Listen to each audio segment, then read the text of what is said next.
Would you look at the time?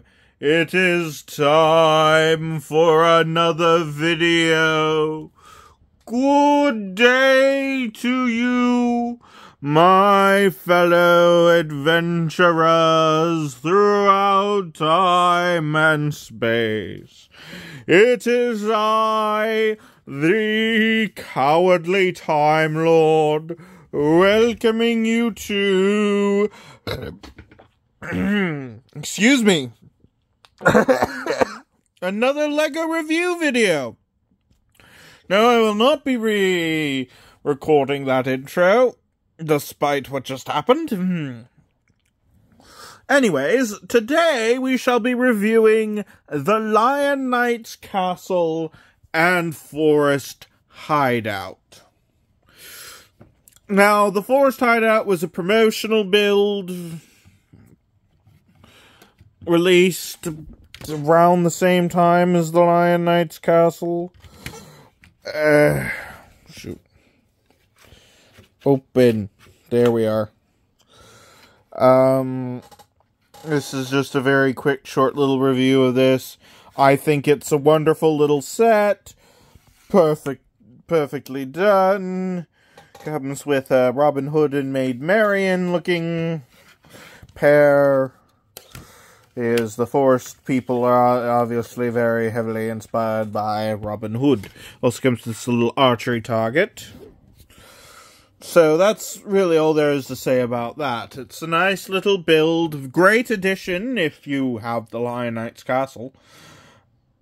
And let's get on to the figures. And an issue I have. Although when I originally... No, the issue is still very prominent, I suppose. So... And there's no easy way for me to address this issue without sounding awful. And I just broke the helmet. That was great. I was trying to open it. But this is supposed to be a medieval castle. Why are the majority of the knights women? I know it's awful to be all up in the case, and also this helmet is not very good at helmeting. Oh dear, this particular helmet, it's not good at helmeting at all. But yes, and this god is straight up sleeping on duty. Just things I'd point out. Also, a castle like this not coming with a king figure was a grand disappointment. One that I sought to remedy with the king. I added the sword because when I bought him secondhand, he did not come with a sword. So I also got some other CMF figures from different waves. Highland Battler. Who doesn't love a good Scotsman? I can do a Scottish accent if you wish, laddie, but it takes some getting into to get it going. I've also got another version of the Blue Wizard.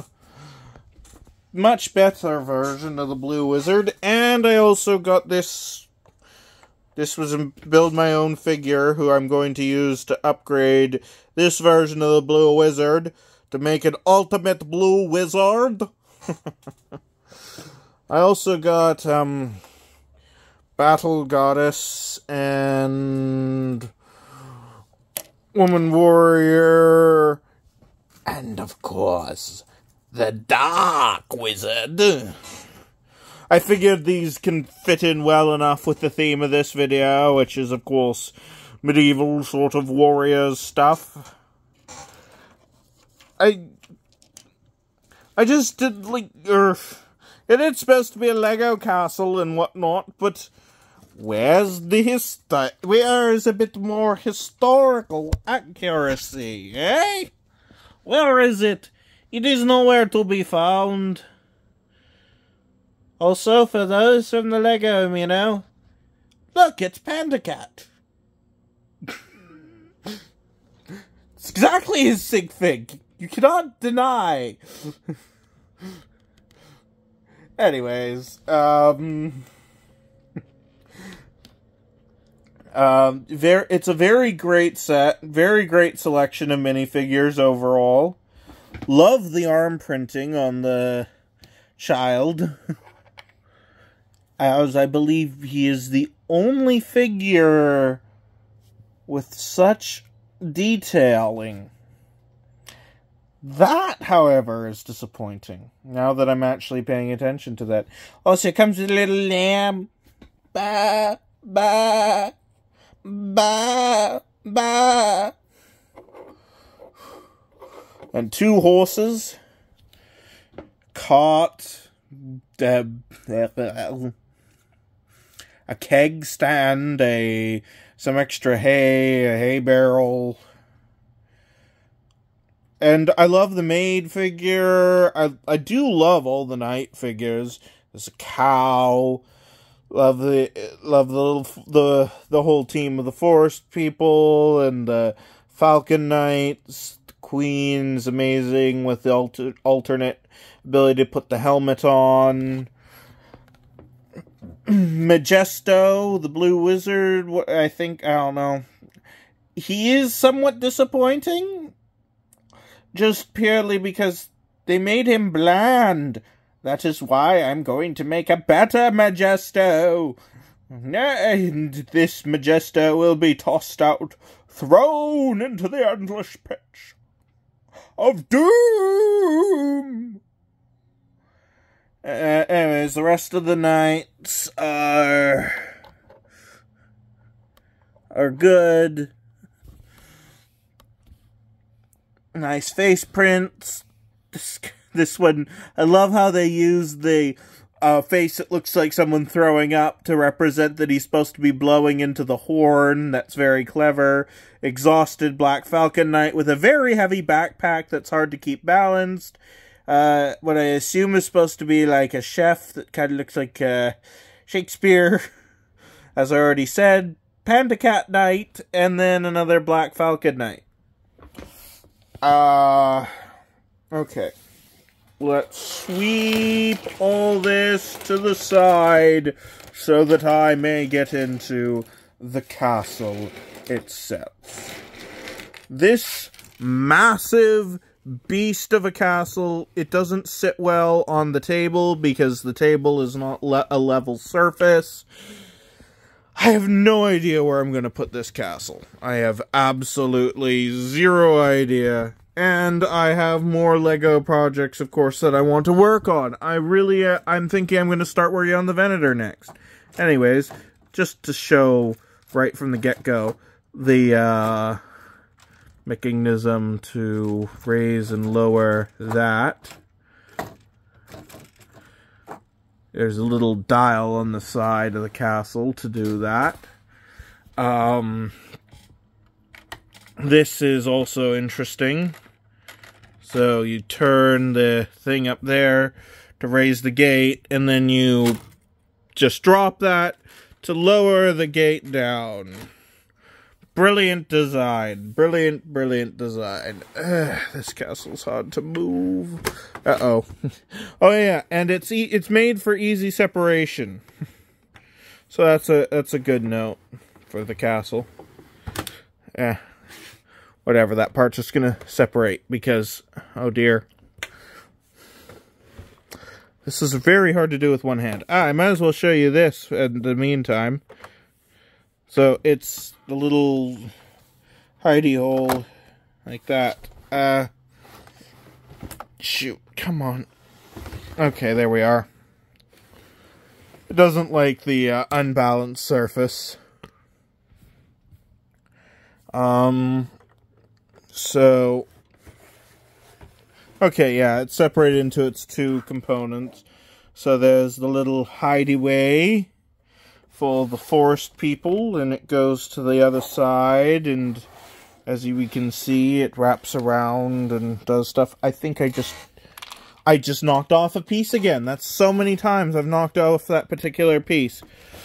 Okay, let's open it up. So, as you can see, there's a ladder there that can go up and drop down. It's more of a gate thing.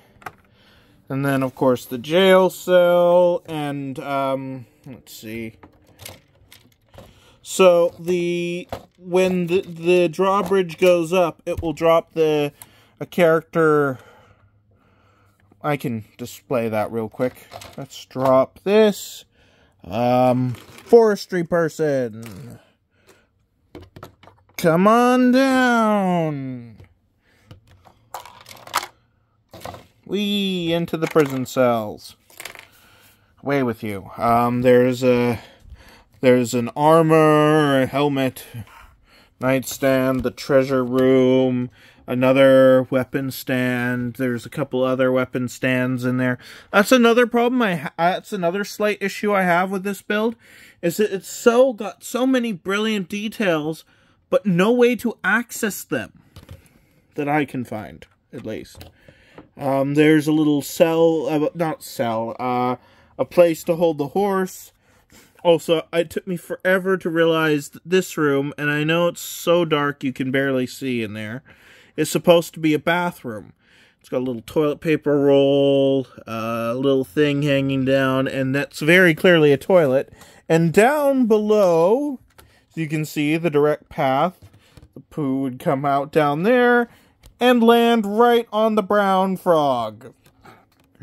Brilliant, hilarious detail. Brilliant, hilarious detail. And let's turn this around. Oh dear, this is becoming very difficult. So as you can see, it completely just changes how it's displayed when you have it open like this, but equally keeps it still a very nice display all the way around. Yeah. So, that part of the castle's been reviewed. Now it's time for this part. Now, this part has a brilliant mechanism. Okay, I'm gonna pause real quick. So, once you open it up, watch this wall. Watch this particular wall right here. It goes from being a corner to being one straight wall. Also, the mill actually spins, which I'm going to show why that's so cool in a second. So, the top floor, I assume, is supposed to be like the Queen's bedroom that has the classic Lego set. Interesting note that I thought was funny. The door to the Queen's bedroom is not actually really big enough for a minifigure to go through.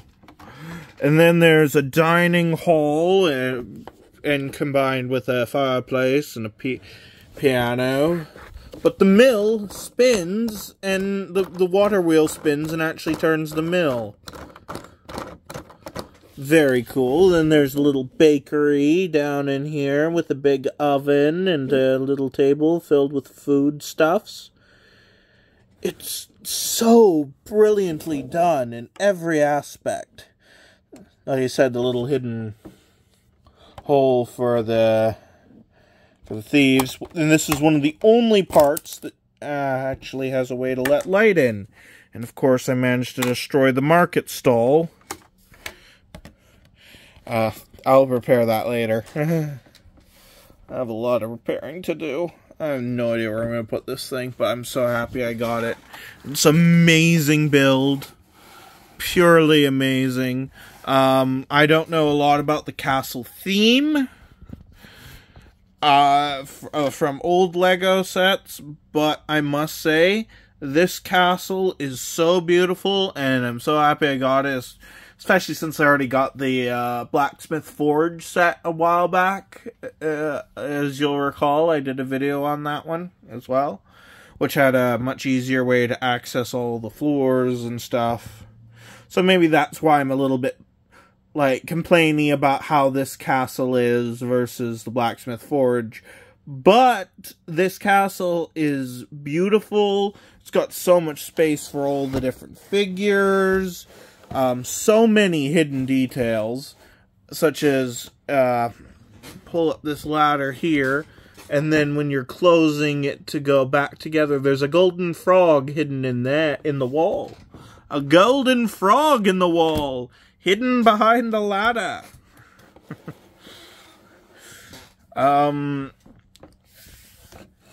I love the brickwork detailing kind of build of it all. Certain parts of it were very annoying to build, this is true. And certain parts are connected in interesting ways, such as these, which appear loose because of the connection process used. They are a piece that would not generally be attached that way, and aren't even really attached. They're held in place, but not attached. It's very interesting.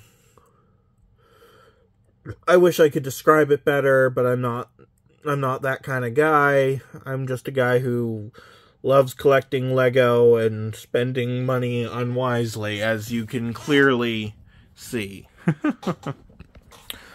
So, I don't know what else to talk about this Lion Knight's castle, other than I think it's glorious. There's so many details that you won't be able to see unless you build it yourself, because of how it is. It just has its issues. It really does. One of my favorite parts about going through the instruction booklet is the blue mage here, Magisto,